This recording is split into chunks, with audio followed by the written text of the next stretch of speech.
We'll talk about it today on the webinar because I believe countless people fall into this exact same trap. The downside is maybe they don't achieve the success that I achieved and they just stay stuck in the mess forever. Isn't that the plight of most small business owners? The crazy thing is we start a business because we want freedom, and 5 years into it we realize not only are we employees of the very business that we started, but we're taking on everybody else's problems. So we're adding chaos and stress and strain and sleepless nights and all the things that we did not want. Of course. It's the thing that we thought we were leaving, right? And we ended up getting it. So I want to welcome everyone to the webinar, the Killing Superman webinar. You're in for a treat. I don't do many webinars. Rick doesn't do many webinars. This is something that we're doing out of the passion to help other business owners. And even if you're not a business owner and you're attending the webinar, you're going to learn a lot of things that you may be able to put into your world and your life that might actually begin to create some consistencies and drop some of the chaos. I want you to know as an attendee that we have a lot of things going on. The first thing is I want you to offer your comments. On the upper right-hand corner, you have the ability to chat with us on this webinar. And for everybody that chats, you enter a pool because I'm giving away 30 copies of my buddy Grant Cardone's book, the brand new book, Be Obsessed or Be Average. So ask us great questions on this webinar. JP will tell us in the studio what your question is, and you'll be entered into the pool. If we get 30 questions, everybody gets a book. If we get 40, we're going to pick the best. And if we get 20 questions, everybody wins a book. So let me just do the quick introduction on who Rick and I are. My name is Matt Manero. Rick and I are both based in Dallas now, although Rick is from New York and I grew up in Connecticut, but we're longtime Texas guys now.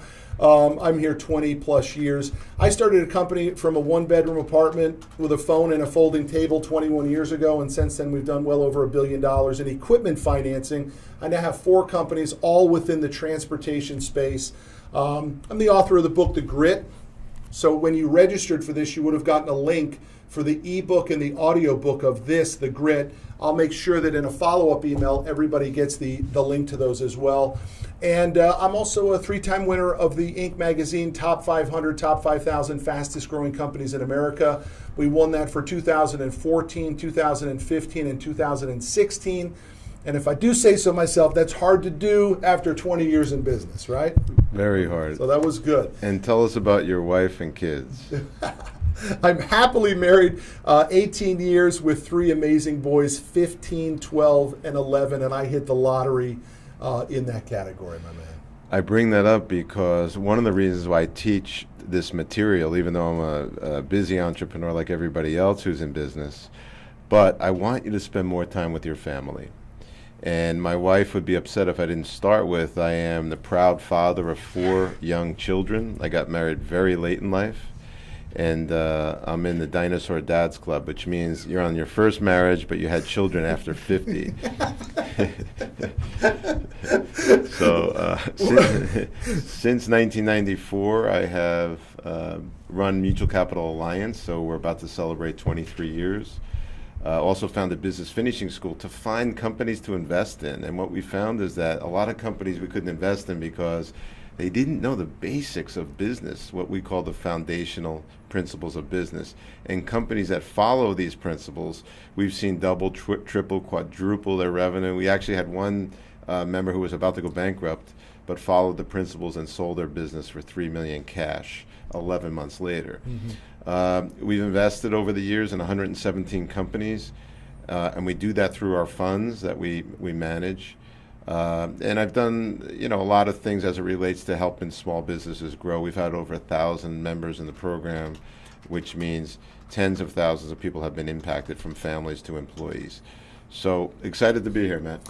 Well, Rick, I mean, I'm so happy to be here. Again, it's not something that you and I do all the time. These webinars are not a part of our real business strategy, but we want to do it to help entrepreneurs and help business owners get out of this soup called the Superman complex, which means, and we're going to go into very specific details, we're going to do a test in which you will see how you rank in the Superman quadrant.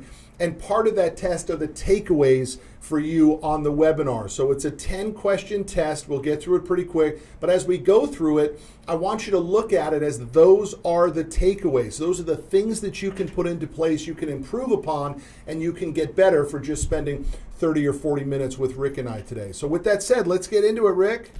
So we believe, both Matt and I, and at Business Finishing School, that being an entrepreneur and creating value is one of the purest forms of self-expression and fulfillment in the world. The most fulfilled people are successful entrepreneurs. An entrepreneur isn't somebody that has to necessarily have a business.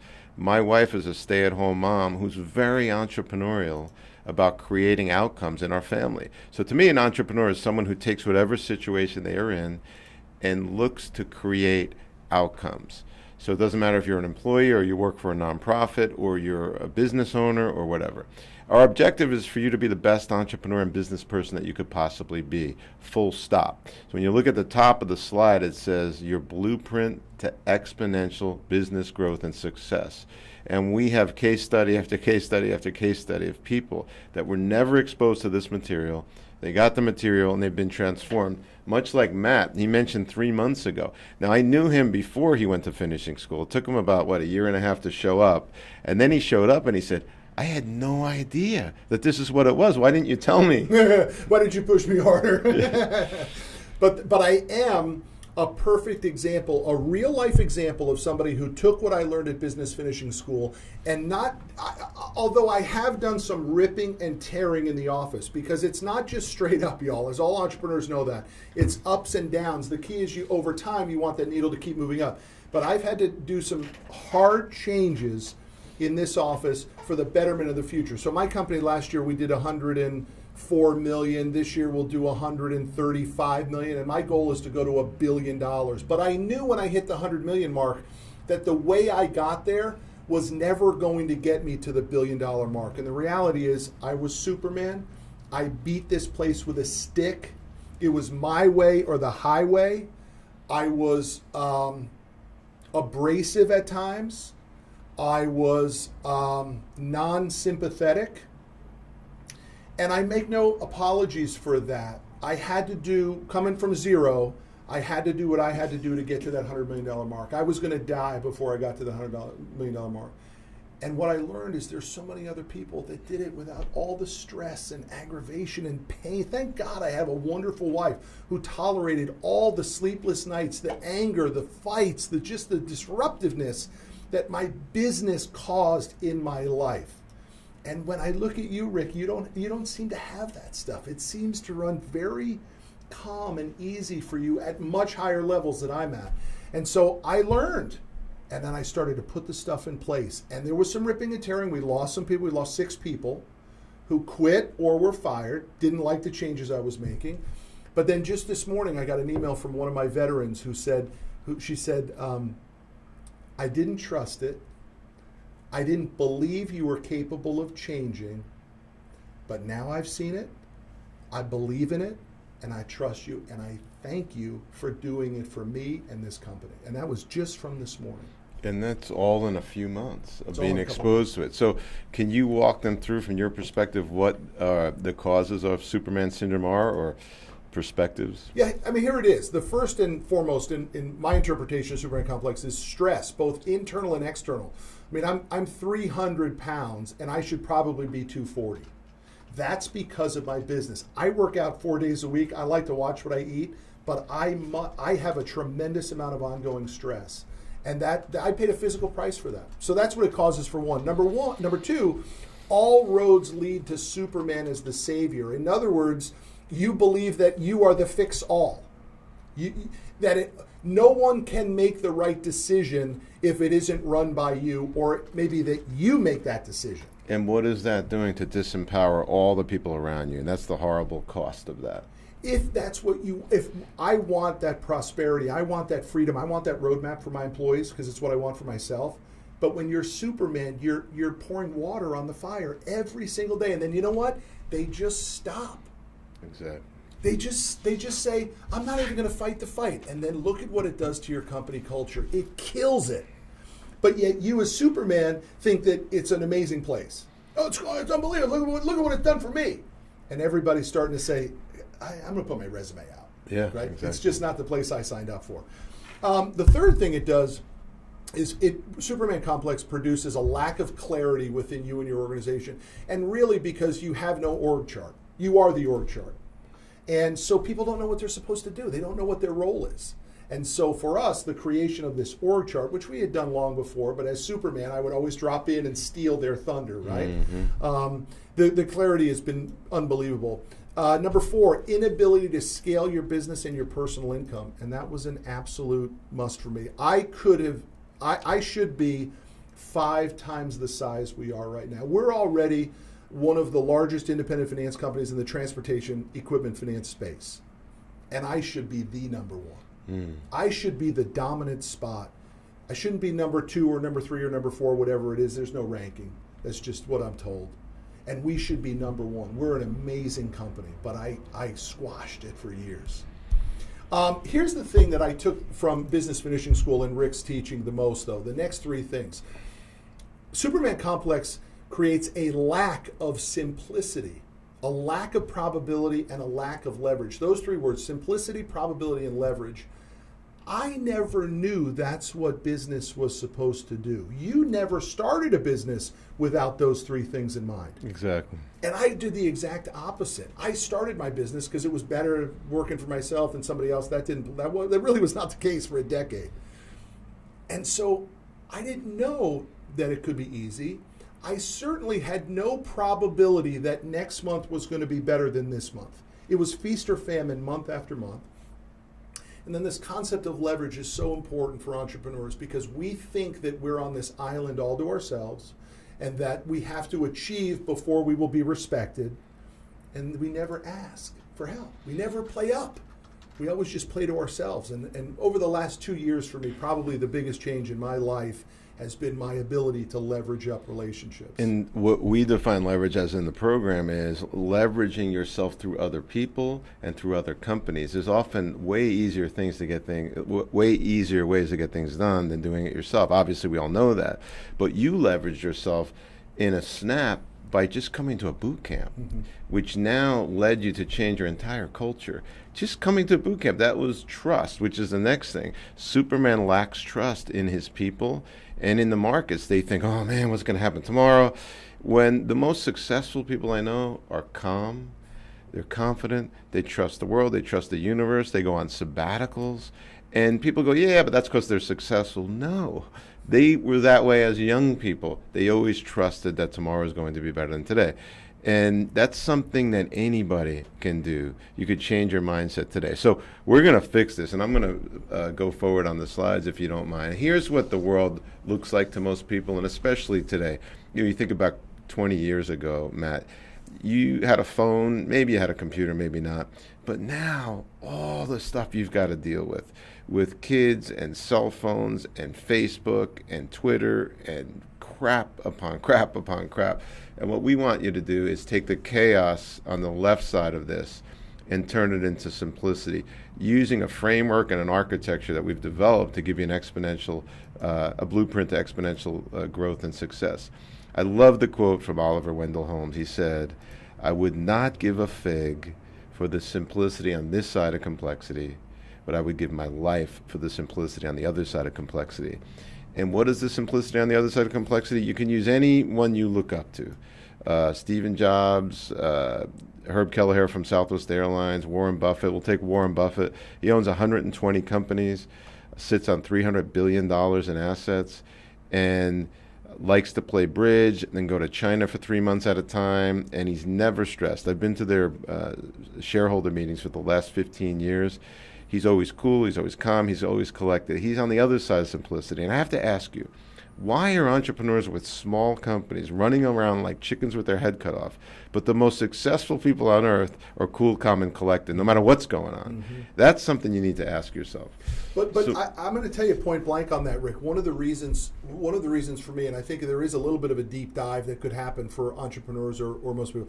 For me, it was from a desperation standpoint. I mean, I came from an environment in which my adopted dad, my real dad left when I was 6 months old. I never saw him again.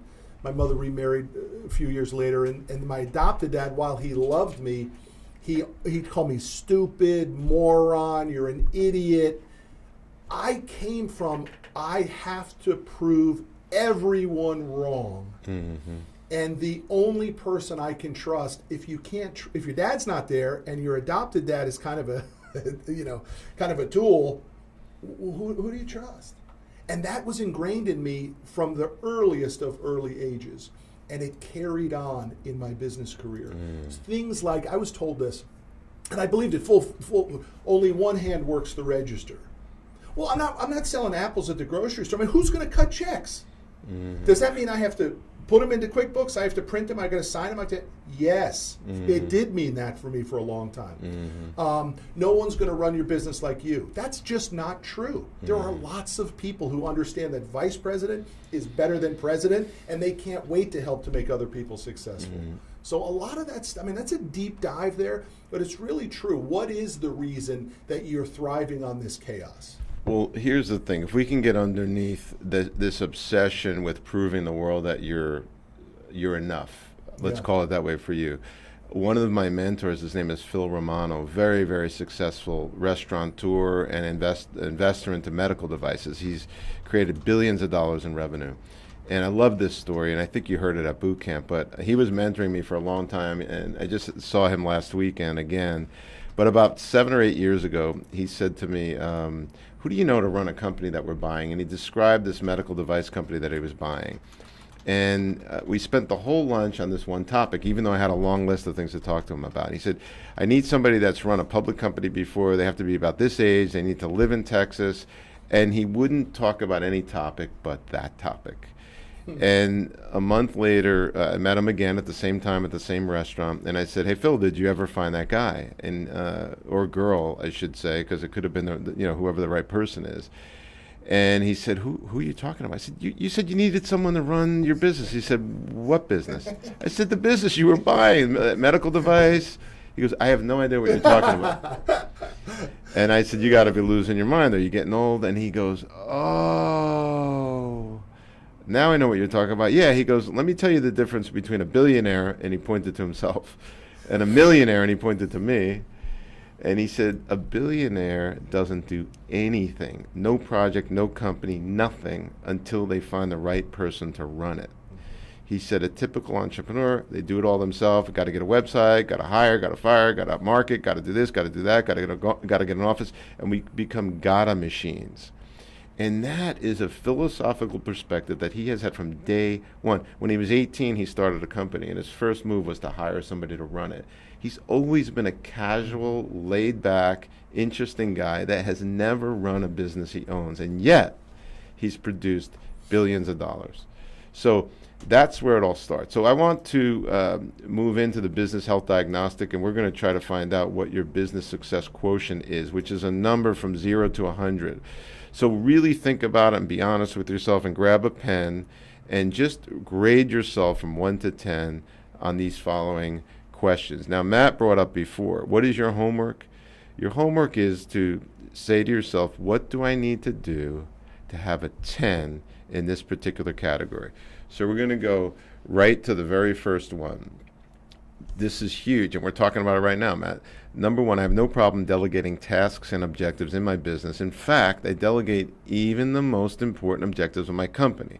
If you delegate everything, you're a 10. If you delegate nothing, you're a 0. If you're somewhere in the middle, grade yourself. Be honest here.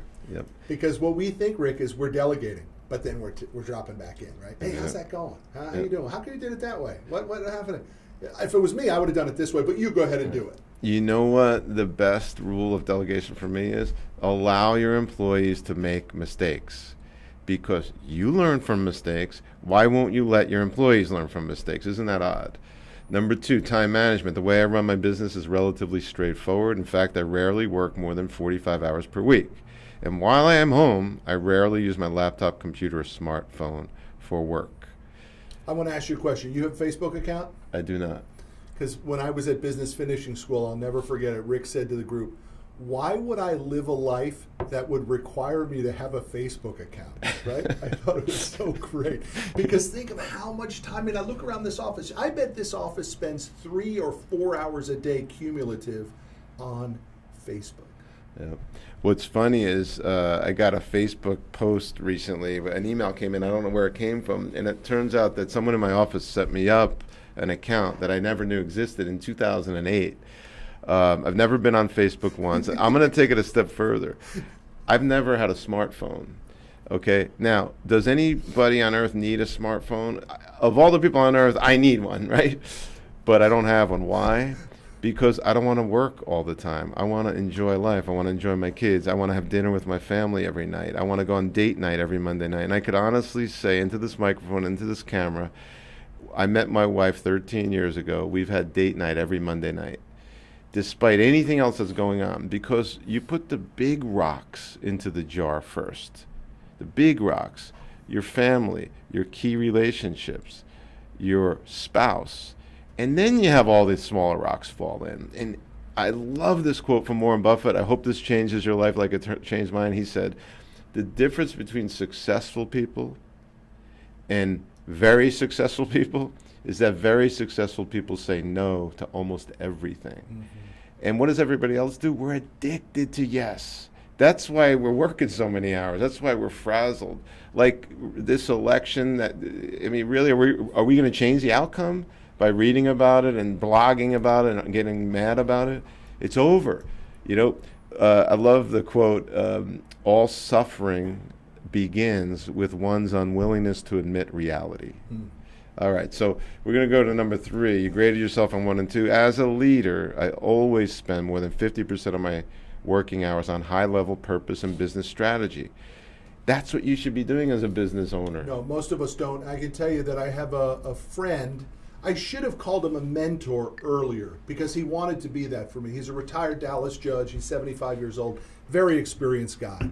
And he used to say to me, I want you to go into your office, close the door, put your feet up on the desk, pick a spot on the ceiling, and just think for a little bit. And I would say, no, I gotta get there. I can't. I don't have time to. He would say it over and over. And I do that now, and amazing things come to my mind. Awesome. It doesn't have to be for half an hour. Let's not fall asleep necessarily, but take 5 minutes, put your feet up, get quiet.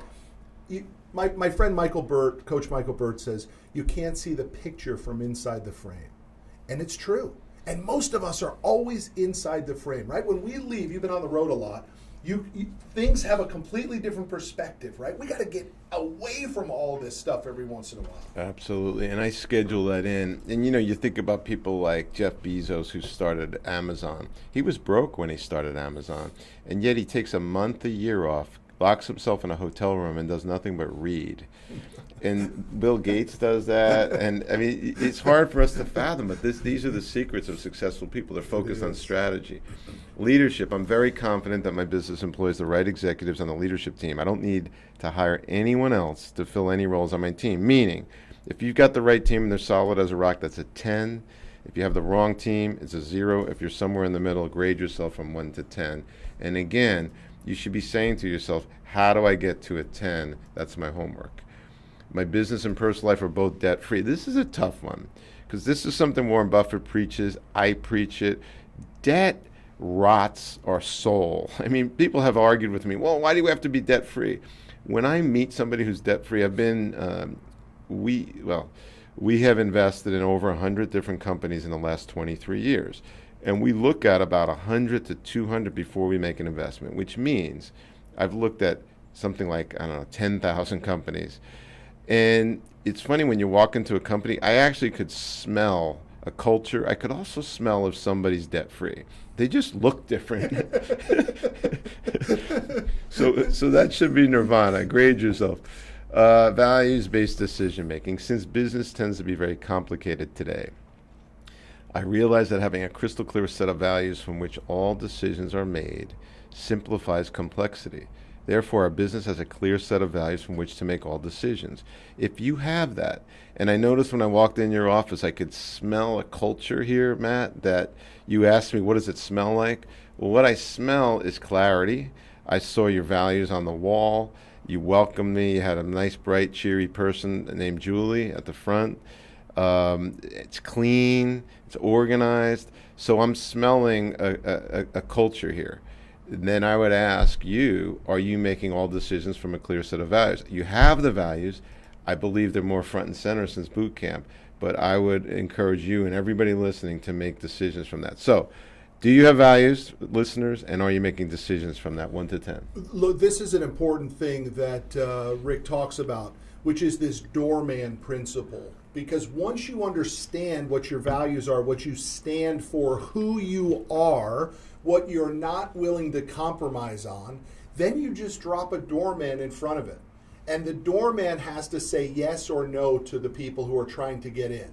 And think of it, if you don't know what you stand for nothing. And I'm the guy who fell into these traps. I did it I remember having a guy in my office who committed fraud. And that's an automatic termination in our office. But guess what? I didn't have the core values in front of me, and I didn't have them on the wall, and I didn't have them on the poster board, and I didn't have them in my wallet like I do today.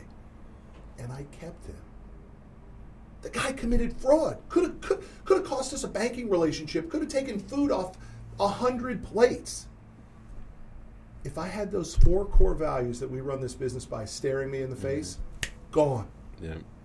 Here's a very bold statement. Every problem that I have ever had in my life, and you have had in your life, Matt, and all you listeners, every problem you have ever had started when you let someone or something into your life that was a violation of your values. Period. Full stop. And I've had people challenge me on that, and they're like, holy cow, you're 100% right. And the funny thing is, well, I like to tell this story because it's akin to what you said. I've got a very close friend of mine who I've known for 25 years who his secretary was stealing from the company. And she was stealing significant sums. And he found out about a year into it. And he fired her eventually, 18 years later. 18 years later. So you know the definition of eternity is the time between when you know you should do something and when you actually do it, because he had to live with that. Crazy. All right, stress, and we're talking to this. You know, you mentioned it about me. You're like, you never seem stressed, and I'm not. And the reason is I schedule my life out. There's a lot of rhythms, a lot of systems, and I don't violate them. When it's time to leave, I leave. I don't bring my cell phone in my house. I do have a phone, but it's a jitterbug phone. It's a flip phone. It is an old school flip phone. Yep. I told my wife when it breaks, I'll get a new one. That was 2006. It hasn't broke. I know it sounds crazy, folks, and if you think about it, if you think about what the message we're trying to get across to you today is just look at your life and figure out what areas of massive chaos could be quickly and easily eliminated, and think about what you've done in that. Social media is a just completely irrelevant piece of your life. A smartphone, checking emails constantly, all sorts. You've just eliminated it from your life, and nothing changed for the worse. It's all okay. Yeah, that came up on the computer. Here's a funny thing. I'm going to show it because you guys could see it. This is my phone, okay? And it's funny, people are downloading apps and all this. I said, I'll download that. Okay.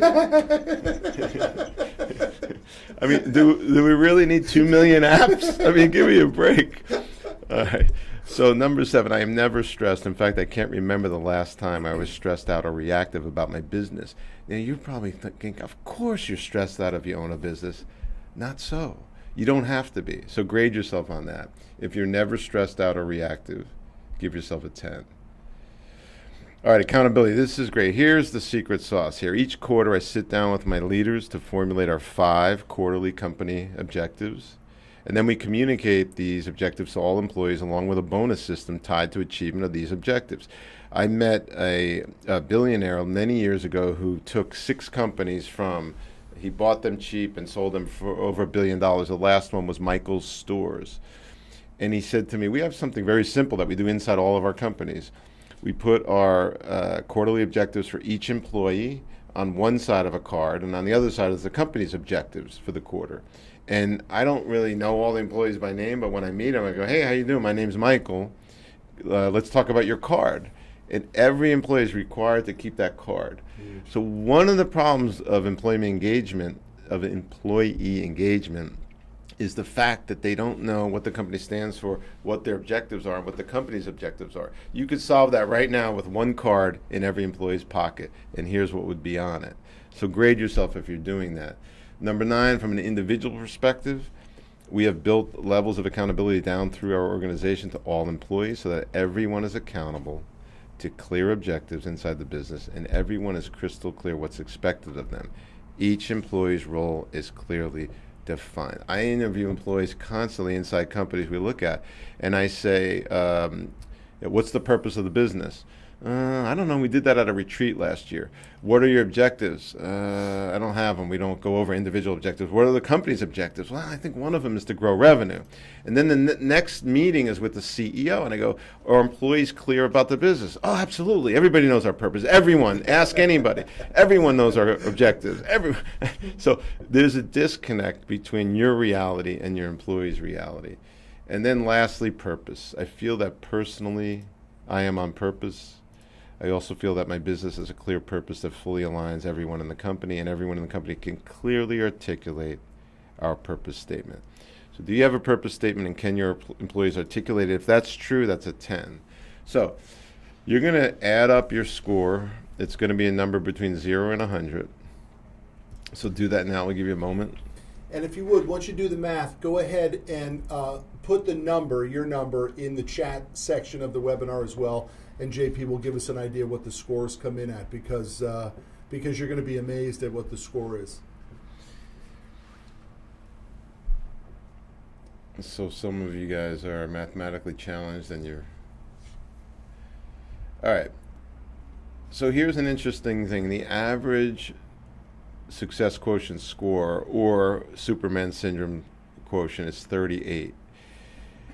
The interesting thing about this is when the employees do the same thing with the same company, the CEO says 38, the employee says 17 on average. So the employees are getting a different perspective. So this is your IQ. How'd you do? Before I go there, I want to back up. Can you go back a slide? Yeah.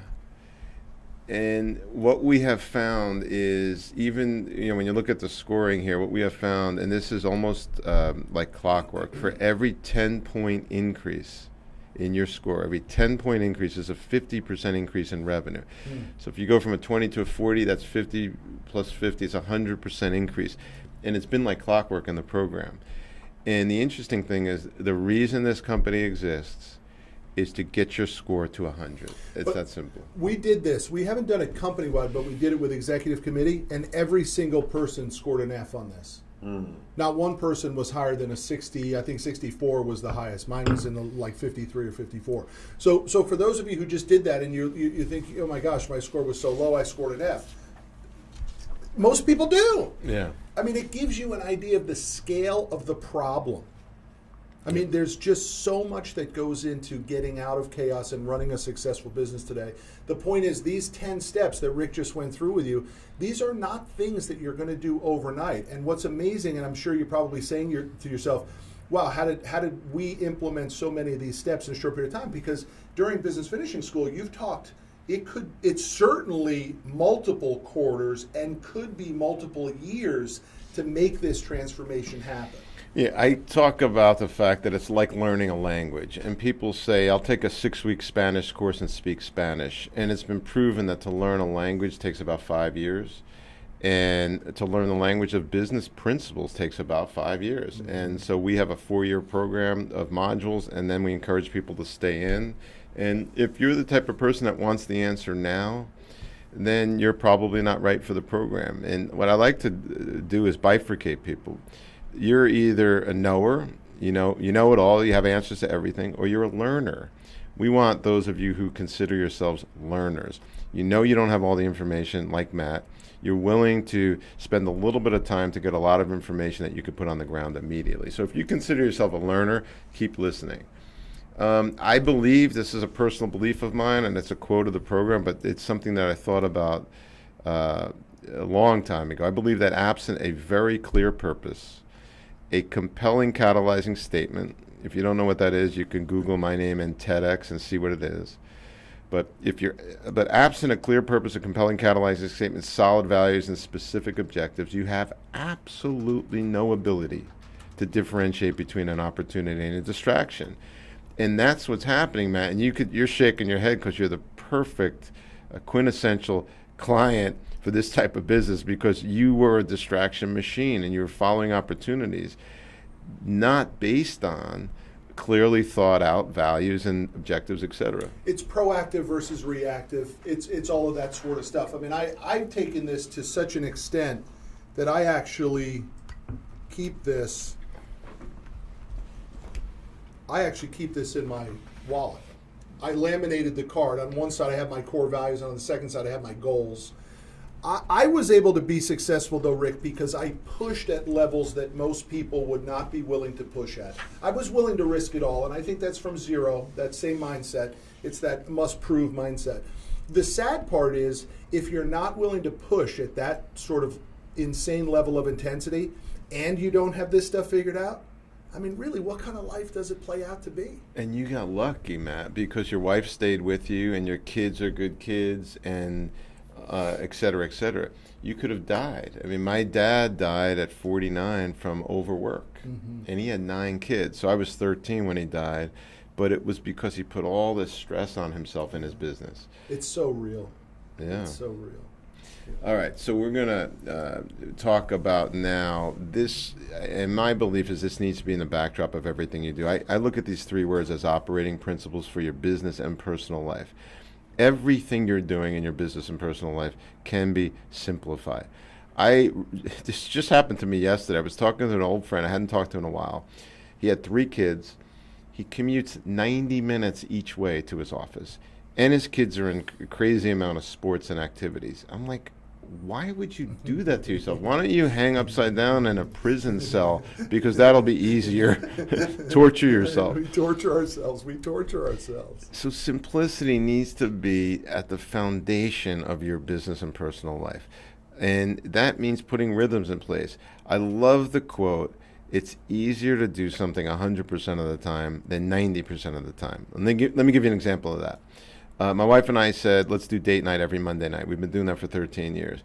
It's a lot harder every week. We go, hey, you want to go on date night this week? Yeah, where do you want to go? Well, I don't know. Let's call the babysitter. Instead, 100% of the time is we said to the babysitter, do you mind babysitting for the next 5 years every Monday night at 7:30? We'll pay you extra. No problem. And then we only go to, we used to go to 1 restaurant, so they expected us. Now we go to 2. But the point is, my employees know, my kids know, my wife knows, the babysitter knows, my in-laws know, everybody knows. That's simple.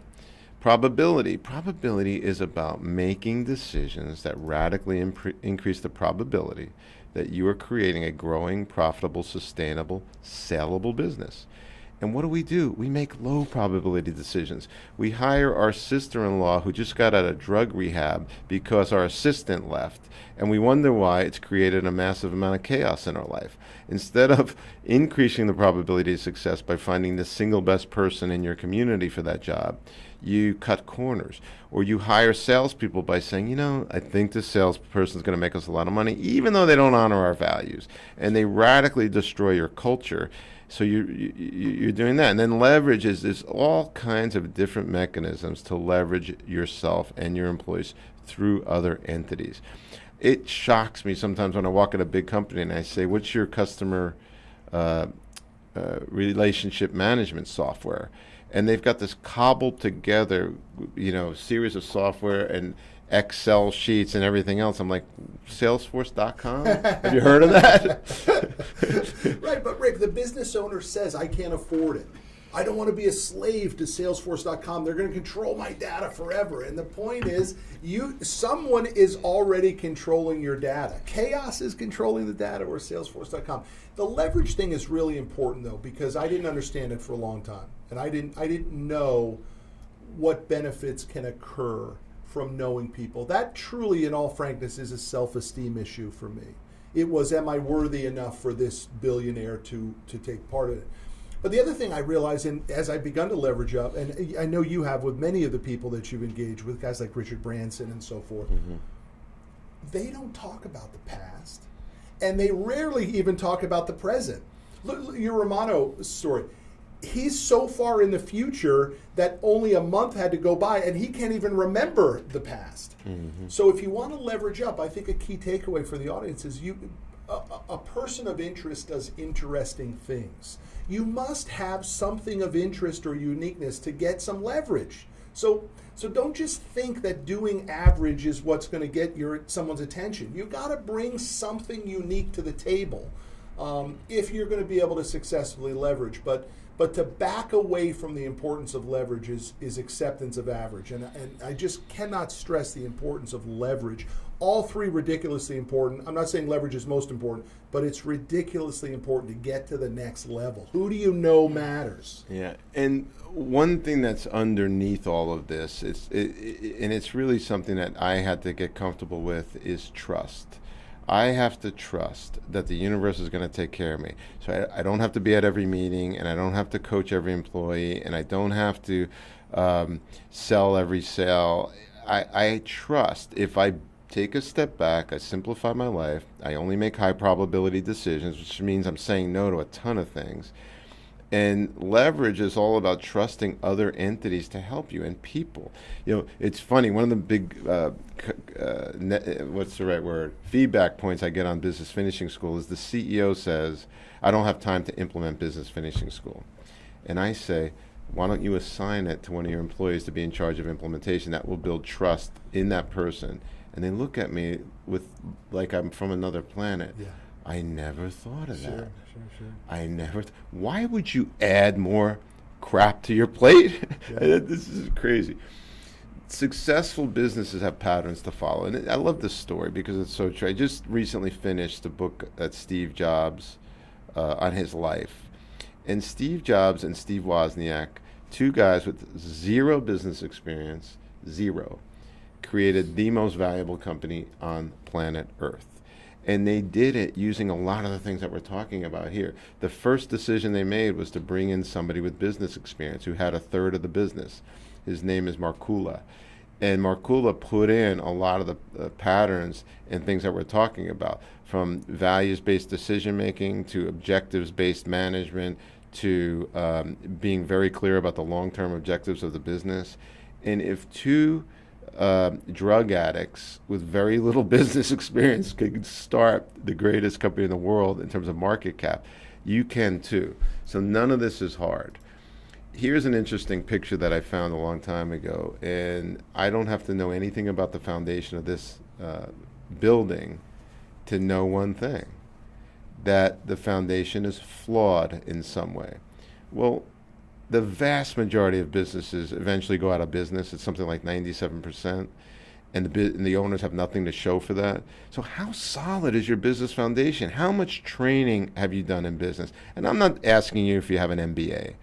I taught for 7 years at SMU MBA school, and what SMU MBA school and all the others do is they train you to be a really good employee at Procter & Gamble. And if that's what you want, go get an MBA.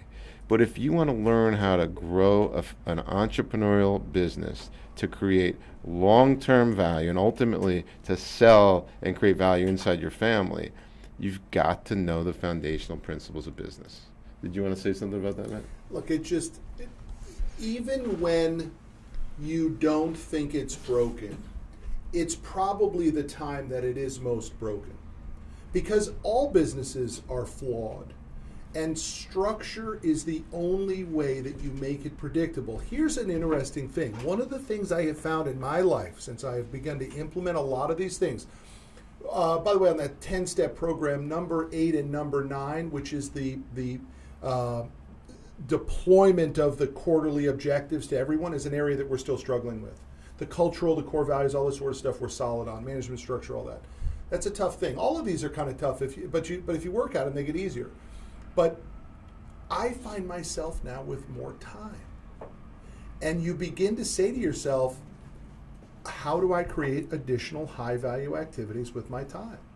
And that's when the scale begins to kick in, because that time could free you up for a leveraged lunch appointment that opens up the door to 2 or 3 things that immediately could increase revenue by 20, 30, 40%.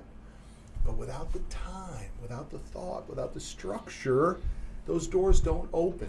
That's what points to that one question on spending more than 50% of your time on high value tasks like business strategy. So, exactly what is Business Finishing School, and what do I get if I join? Well, I would like to throw it to you, and this is a surprise question, and I'm flipping it to you. As a new member of the program who got so excited, you said, look, let's pick a date in the future that you could do this with me. So we had to open our calendars and pick a date. You said, I don't do stuff like this, but I was so amped up that someone who had never been exposed to this saw the value here. Mm-hmm. So what is it for you? I mean, I am a successful business owner. I have a very strong and profitable business. But again, it was done through pure grit and push and ambition and relentlessness. And I was, after 21 years, getting tired. My energy isn't this. I used to work 18-hour days, 7 days a week. I didn't think twice about it. In fact, I relished it. Right? Wow. Did your wife like it too? Think of that, though. Think of the time, all the missed opportunities, right? Yeah. And so I was looking for structure and rhythms. But what I got with Business Finishing School, and I bought the entire program that weekend. I said, I'm in. I don't want the monthly thing. I'll take it all. I'm committing all in. But we get these amazing modules that are videos that Rick put together that tell you the next step in this linear process of making these changes and implementing. But then you get tremendous text and exercise and workbooks too, which come along with it. And what I was able to get was an accountability group, which I'm so thankful for this accountability group that I have with these guys, that I finally have a place where I can actually trust a group of people based on criteria, by the way. It's not based on a whim, right? We have guidelines, we have agreements, we have covenants that we as the accountability members had to agree to. And we meet every Thursday morning, 7 a.m. Central Standard Time, and not one person has missed, and one guy's all the way in Malaysia. I don't even know what time of day it is in Malaysia when he calls. Wow. I had no idea. So just to list some of the things, and I'm going to let you finish up on this, but there's 48 modules, starting with foundational principles. There are 2 boot camps a year that are optional. We encourage you to bring your staff there. Even if you can't go, send your staff. I just had a very close friend of mine call my cell phone this morning, and he said, I'm sending 18 people to the next boot camp because my employees need to get business principles.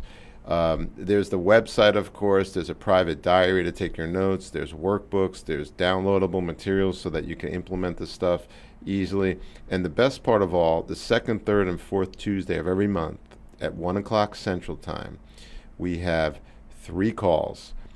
The first call is on mindset, the second call is on financial success, and the third call is on principles and tactics. And the average call lasts 20 minutes. So it's a quick pick-me-up at 1 Central, and the members call in, they get their their mindset training on one day, and then a week later they get their financial success training. And the reason why we created that is because so many entrepreneurs, they have absolutely no idea how to manage the money that they make. And then lastly, principles and tactics. So there's a lot of different fountains that you could drink from when you're in the program. Some people just watch the modules and that's it. Some people just go to boot camps and that's it. And some people push it down into their organization. So it's what you want. Look, here's the takeaway I would give to the audience today on really what an entrepreneur is, right? Entrepreneurs want to start and get off the idea. That's what they're passionate about. Some entrepreneurs want to be amazing leaders of the organization that they've started. But rarely do we want to be operators of the business. And it becomes a choice. You have to eventually make that choice. Are you going to be the person that's working in the business every day, or are you going to be the person that's working on the business? And inherently, it's a learned skill.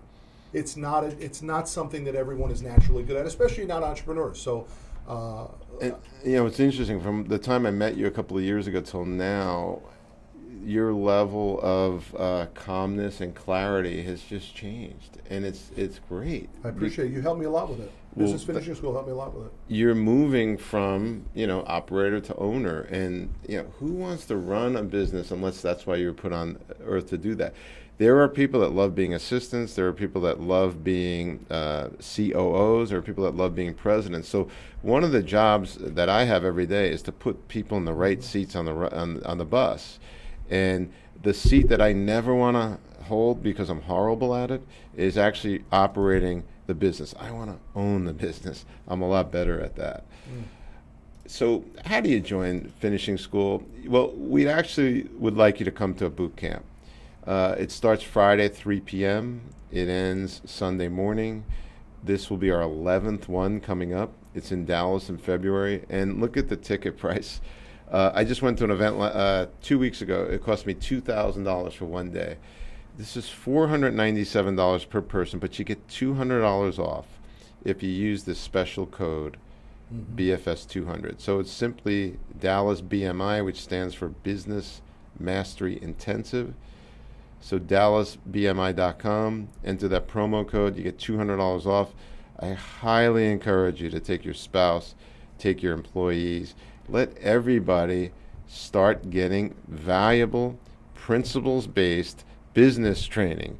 Because, and Matt will tell you, he's done a ton of programs, as have I. We decided to put all the things you need in one simple program. My stance is real clear on this, though. I mean, if you're going to get serious about business, how you got to start spending a few bucks.